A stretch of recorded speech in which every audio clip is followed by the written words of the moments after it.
اور خود B J پی کے اندر سے آوازیں آ رہی ہیں مودی کے خلاف کہ اس کو بدلا جائے، تو کیا وہ کسی ایک ٹرافی کو پانے کے لیے جلد از جلد حملہ کر سکتا ہے؟ بہت اچھا آپ نے ایک راؤنڈ اپ دیا انٹرنیشنل، اور اس میں پاکستان کی جو پوزیشننگ ہے اس کا بھی بڑا اچھا تذکرہ کیا.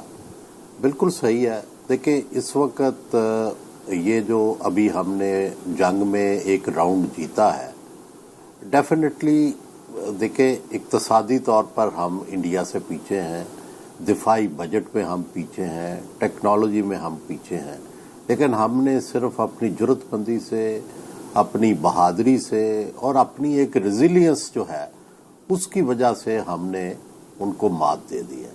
لیکن ظاہر ہے ہمیں الٹیمیٹلی انہیں میچ کرنا پڑے گا ٹیکنالوجی میں اور اسی طرح اقتصادیات میں. ان کے پاس کتنے ذخائر ہیں اور ہمارے پاس کتنے ہیں، کوئی تقابل ہی نہیں ہے. تو آج کی دنیا میں دفاع بھی تبھی مضبوط ہوتا ہے جب آپ اکانومی مضبوط ہو، کیونکہ اکانومی سے ہی آپ نے دفاع بنانا ہے. ہم نے خود تو بنانے نہیں ہیں جہاز، جے ایف تھنڈر بھی چائنا اور پاکستان نے بنائے ہیں، لیکن جو جدید ترین اسلحہ ہے وہ بھی خریدنا پڑتا ہے. اور اپنے آپ کو جو اب آرٹیفیشل انٹیلیجنس ہے، یہ بھی سارا آپ کو اپ گریڈ کرنا پڑتا ہے. ایک تو یہ ہو گیا. دوسرا، جنگ میں ہم نے جو افغانستان کے بعد سے ہم انٹرنیشنل ریپیوٹ میں نیچے چلے گئے تھے، ہمارے بارے میں یہ تاثر ہو گیا تھا کہ یہ اپنی مرضی کرتے ہیں، ڈسیپٹیو ہیں اور یہ ٹیررزم کو بریڈ کرتے ہیں. یہ ہم بہت عرصے کے بعد یہ پہلی دفعہ انٹرنیشنلی ہم اوپر آئے ہیں. ہماری ریپوٹیشن جو ماڈرن ورلڈ ہے اس کے اندر بہتر ہوئی ہے، اور انڈیا کی ریپوٹیشن خراب ہوئی ہے جو کہ ہم پر الزام لگاتا تھا، کیونکہ انڈیا کا رویہ جو ہے وہ رونت امیز ہے. ہم ہمیشہ سے ہیوملٹی سے کام لیتے ہیں، اور اس دفعہ جب سے مودی آئے ہیں میرا خیال ہے یورپ کو، امریکہ کو، ہم تو خیر وکٹم ہیں مودی کے، کہ وہ اب پاکستان کو اس طرح ٹریٹ کر رہے تھے کہ جیسے پاکستان کوئی ایسا ملک ہی نہیں ہے جس سے بات کی جائے. بات کرنے کو تیار نہیں تھے، تو منہ کی کھائی ہے انہوں نے. اور اسی طرح ہر بندہ خوش ہوا ہے ان کوئی شکست پہ، چاہے وہ یورپ ہے چاہے امریکہ ہے.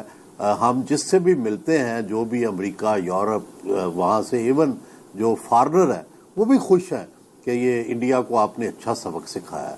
دوسرا یہ ہے کہ گلف نے، جو کہ ہمیں ہمیشہ اقتصادی طور پر سپورٹ کرتے تھے، ہمارے سپورٹر ہوتے تھے، انہوں نے بھی جب دیکھا کہ ہماری انٹرنیشنل ریپیوٹ خراب ہو رہی ہے، ہم جو ہمارے بارے میں، تو انہوں نے بھی ہم سے تھوڑی آنکھیں پھیر لی تھی. ہمیں بڑے عرصے سے امداد دینے سے وہ کترا رہے تھے، شرائط رکھتے تھے. میرا خیال ہے اب ان کو بھی سمجھ آ گئی ہے کہ پاکستان اگنور کرنے والا ملک نہیں ہے، اور وہ بھی اب ہم سے بہتر شرائط پر بات کریں گے. تیسری بات یہ ہے کہ پاکستان کا ریزالو اتنا ہے، چاہے افغانستان ہو، ایران ہو، چاہے انڈیا ہو.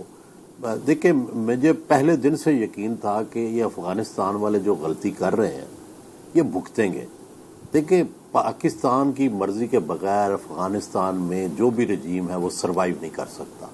یہ لکھ لیں. اگر یہ اس رجیم نے، افغان رجیم نے پاکستان کے ساتھ تعاون نہ کیا اور یہی، تو وہ نہیں رہیں گے، یہ آئی ایم شور. اور دوسری بات یہ ہے کہ ایران میں بڑا رول ہمارا پازیٹو رہا.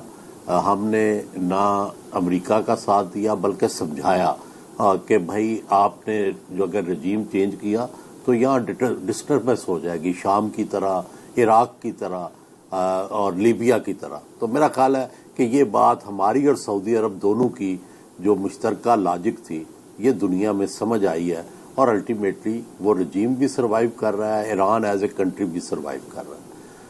اب تیسری بات یہ ہے کہ اب آگے فیوچر ہمارا کیا ہے. دیکھیں اقتصادیات جو ہے اس پر ہمیں توجہ دینی چاہیے. جو ہمیں بینیفٹ ملا ہے انٹرنیشنل ریپیوٹ کا، اس کا سارا فوکس اقتصادیات پہ ہونا چاہیے. Gharida Farooqi, thank you very much for joining اس ٹوڈے. اور سیم کویسچن ٹو یو، آپ سمجھ رہی ہیں کہ ہماری مودی سے کوئی ایک جھڑپ ہونے والی ہے، فیصلہ کن مارکا ہونے والا ہے؟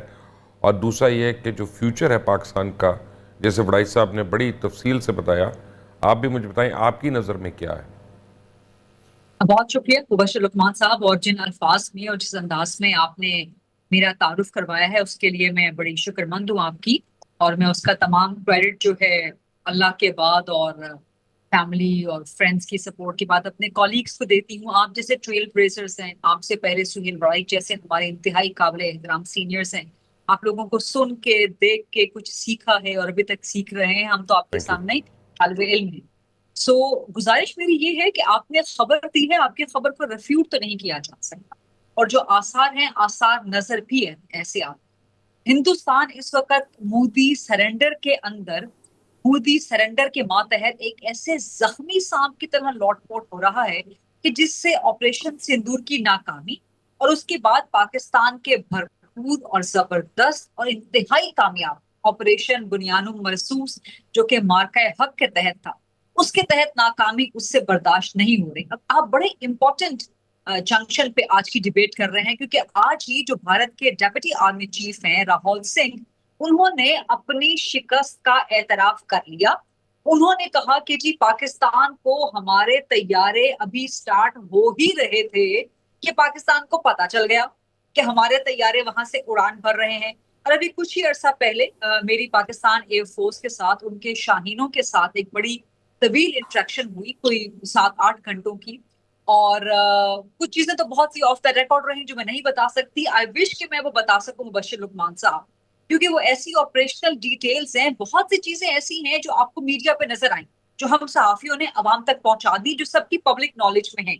لیکن جب میں نے پاکستان ایئر فورس کے ساتھ ان جگہوں پہ جا کے، ان مقامات پہ جا کے، اس کمانڈ سینٹر میں بھی ہم گئے کہ جہاں پہ 22 اپریل سے لے کے 10 مئی تک ایئر چیف مسلسل موجود تھے، دن رات 24 گھنٹے، اور وہ دن کے وقت اپنے یونیفارم میں ہوتے تھے، شام کو وہ کچھ ایزی سا سوٹ پہن لیتے تھے، پاؤں میں چپل پہن لیتے تھے، وہیں پہ انہوں نے اپنا عارضی سا ایک زمین پہ بستر قائم کر لیا تھا۔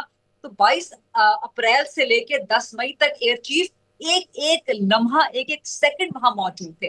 تو اس کمانڈ سینٹر میں بھی ہم گئے، ہم نے اپنی آنکھوں سے دیکھا کہ کس طرح پاکستان نے، پاکستان ایئر فورس نے، پاکستان آرمی نے، پاکستان نیوی نے ایک سینرجائزڈ اور ایک سنکرونائزڈ ایلیمنٹ کے ساتھ اور تمام سنکرونائزڈ سسٹم کے ساتھ اور سنکرونائزڈ اسپیکٹرم کے ساتھ بھارت کو شکست دی۔ تو آئی وش کہ میں وہ چیزیں بتا سکوں تاکہ جو بھارت اس وقت پروپیگنڈا کر رہا ہے اور زخمی سانپ کی طرح لوٹ پوٹ ہو رہا ہے، اور بھارت کے جو ڈپٹی آرمی چیف ہیں اب وہ ملبہ اور مدعا ڈالنے کی کوشش کر رہے ہیں کہ جی پاکستان کو یہ ساری کامیابی اس لیے ہوئی کہ چائنا نے انٹیلیجنس پرووائڈ کر دی تھی، چائنا نے ایکوپمنٹ پرووائڈ کر دیے تھے، ترکی نے انٹیلیجنس پرووائڈ کر دی تھی، ترکی نے بہت سی سپورٹ دی تھی۔ تو یہ وہ ہے کہ آپ کو اگر مار کھانے کے بعد جو مکہ یاد آئے وہ اپنے منہ پہ مار دینا چاہیے۔ تو آپ اتنے نہیں، نکمے ہیں۔ اس میں if I may interject خریدا، اس میں بھی ایک امپورٹنٹ چیز یہ ہے کہ پاکستان جو بالا کوٹ کے ٹائم پہ بالکل آئسولیٹڈ تھا، اس باری دنیا کے بہت سے ممالک اوپنلی پاکستان کے ساتھ کھڑے تھے اور بھارت کے ساتھ کوئی بھی نہیں کھڑا تھا۔ کیونکہ بھارت کا بلف کال ہو چکا ہے مبشر لقمان صاحب۔ آخر کب تک؟ ہم سب نے بچپن میں وہ کہانی پڑھی ہے نا، شیر آیا شیر آیا شیر آیا، تو جھوٹ بول بول کے اس بچے کا جو ہے وہ اعتبار ہی کھو گیا تھا، اور جب واقعی حتمی شیر آ گیا 10 مئی کو پاکستان اور وہ کھا گیا اس بچے کو، انڈیا کو، تو اس کے بعد کوئی بھی نہیں تھا اس بچے کی جھوٹی کہانی سننے کے لیے باقی۔ تو دنیا بے وقوف تھوڑی ہے، دنیا is not run by fools. Narendra Modi ایک بہت بڑا سرنڈر مودی، جس کو اس کی اپنی عوام کہنا شروع ہو گئی ہے، اس کو پارلیمنٹ میں سوال ہو رہا ہے کہ یہ سرنڈر مودی ہے، اور پارلیمنٹ میں ابھی تک سوالات ہو رہے ہیں، اور مودی صاحب جو ہیں وہ پارلیمنٹ کا سامنا کرنے کو تیار نہیں ہے، وہ عوام کا سامنا کرنے کو تیار نہیں ہے، وہ میڈیا پہ آنے کو تیار نہیں ہے، وہ صرف اپنے ایک ویڈیو سپیچز جاری کر دیتے ہیں۔ ان کے اندر تو اتنی جرت نہیں رہی، نہ اخلاقی اور نہ ہی سیاسی، کہ وہ آ کے اپنے عوام کا سامنا کر سکیں، یا وہ آر ایس ایس کا سامنا کر سکیں، یا پارلیمنٹ کا سامنا کر سکیں۔